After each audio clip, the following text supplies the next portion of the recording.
वैसे शिक्षक जो पहले से नौकरी में थे, उन्होंने बीपीएससी परीक्षा का 42,000 सीट पर कब्जा कर लिया। नियोजित शिक्षकों का जो सीट है, उनके मूल सीट को ही काउंट किया जाए, बीपीएससी वाले सीट पर उनका दावा नहीं हो।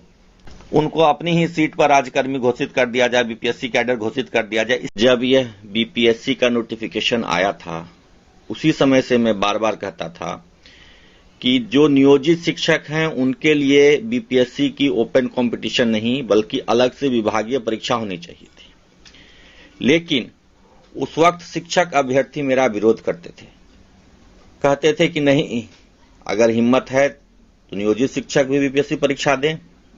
मैं बार बार कहता था कि इससे हमारे जो शिक्षक अभ्यर्थी हैं, भाई बंधु हैं, उनके सीटों की हकमारी होगी।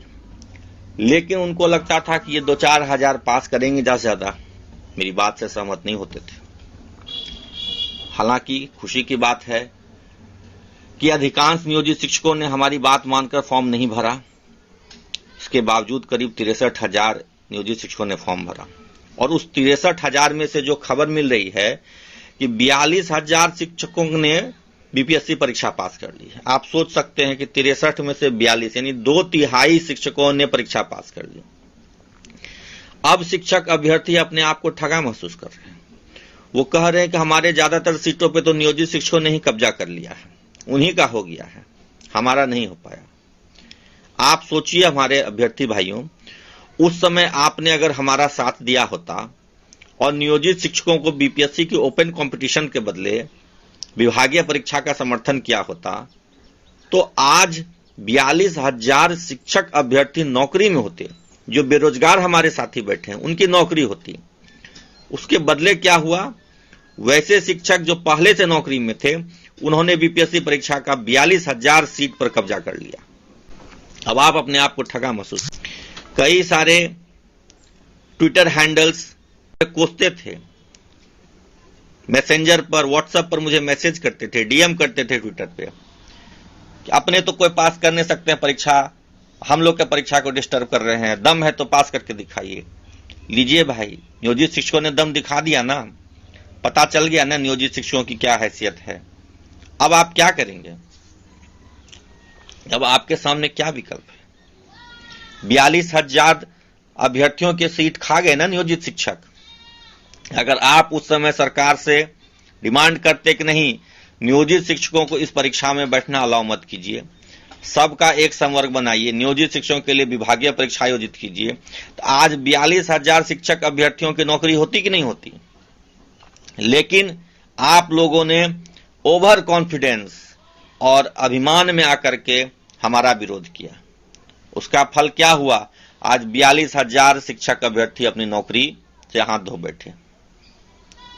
इसका मुझे बहुत अफसोस है, लेकिन आपको भी अफसोस करना होगा कि आपने मेरी बात नहीं मानी। मैं बार बार कहता था सभी मीडिया चैनल्स पर, अपने ट्विटर पर, कि नहीं, शिक्षकों को इस परीक्षा से दूर रखा जाए, शिक्षकों के लिए अलग से विभागीय परीक्षा हो, लेकिन साथ नहीं दिया। अब भी समय है, साथ दीजिए। नियोजित शिक्षकों का जो सीट है, उनके मूल सीट को ही काउंट किया जाए, बीपीएससी वाले सीट पर उनका दावा नहीं हो। उनको अपनी ही सीट पर राज्यकर्मी घोषित कर दिया जाए, बीपीएससी कैडर घोषित कर दिया जाए, इसकी मांग कीजिए। तभी 42,000 शिक्षक अभ्यर्थियों की नौकरी हो सकती है, अभी भी हो सकती है, अगर आप लोग प्रयास करें। क्योंकि सरकार इनको ऐसे भी राज्यकर्मी देने ही वाली है। हम लोग तो ऐसे विभाग की परीक्षा देकर राज्यकर्मी बनेंगे। जो बीपीएससी पास करके आए हैं, उनके लिए भी आप डिमांड कीजिए, उनको उनकी ही सीट पर बीपीएससी कैडर में राज्यकर्मी बना दिया जाए। बीपीएससी में जो विज्ञापित सीटें थी, उस पर उनका दावा नहीं लेकर के उनका अपना ही सीट पर उनको राज्यकर्मी बना दिया जाए। ये मांग कीजिए, तब 42,000 अभ्यर्थियों को नौकरी मिल सकती है। अन्यथा देखिए, हाथ से मौका गया, बाद में कब मिलेगा नहीं मिलेगा मौका पता, लेकिन अभी तो मौका चला गया हाथ से।